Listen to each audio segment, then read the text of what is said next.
Hello friends, welcome back.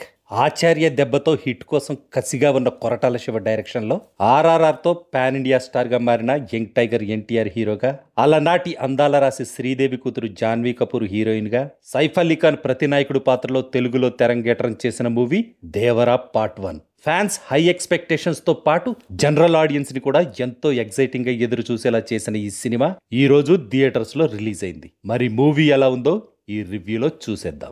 ఎర్ర సముద్రం ఏరియాలో 4 ఊర్లుంటాయి. దేవరా ఒక ఊరికి సపోర్ట్గా ఉంటాడు, మరో ఊరికి బైరా పెద్దగా ఉంటాడు. మిగిలిన 2 గ్రామాల వాళ్లతో కలిసి దేవరా బైరా సముద్రంపై వచ్చే షిప్స్ ని దోపిడీ చేస్తూ ఉంటారు. ఓ నాటకీయ సంఘటన తర్వాత దేవరా దోపిడీని మానేయాలని డిసైడ్ అవుతాడు. ఈ నిర్ణయం బైరాతో పాటు మిగతా సభ్యులకు కూడా నచ్చదు. అసలు దేవర ఎందుకు వారందరికీ వ్యతిరేకంగా మారాడు? దేవర కనిపించకుండా పోవడానికి కారణం ఏంటి? దేవర కొడుకైన వరదాలో ఎందుకంత భయం?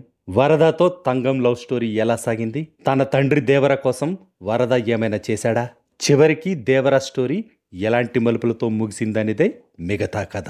ఈ సినిమా ప్లస్ పాయింట్స్ విషయానికి వస్తే, ఎప్పటిలాగే దేవర వరద పాత్రలో ద్విపాత్రాభినయం చేసిన ఎన్టీఆర్ తన అద్భుతమైన నటనతో పవర్ఫుల్ పెర్ఫార్మెన్స్ ఇచ్చి తన ఫ్యాన్స్ ని కాలరెగరేసుకునేలా చేశాడు. తంగంగా జాన్వీ కపూర్ కూడా చాలా బాగా యాక్ట్ చేసింది.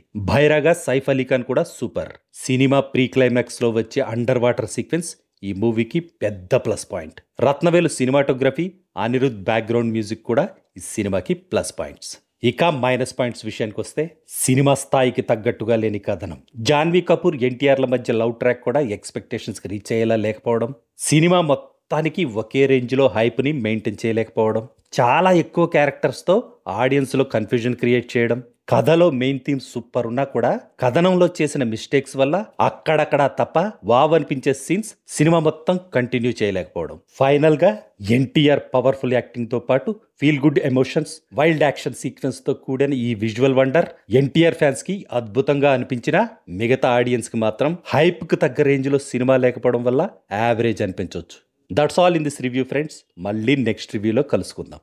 Thank you for watching.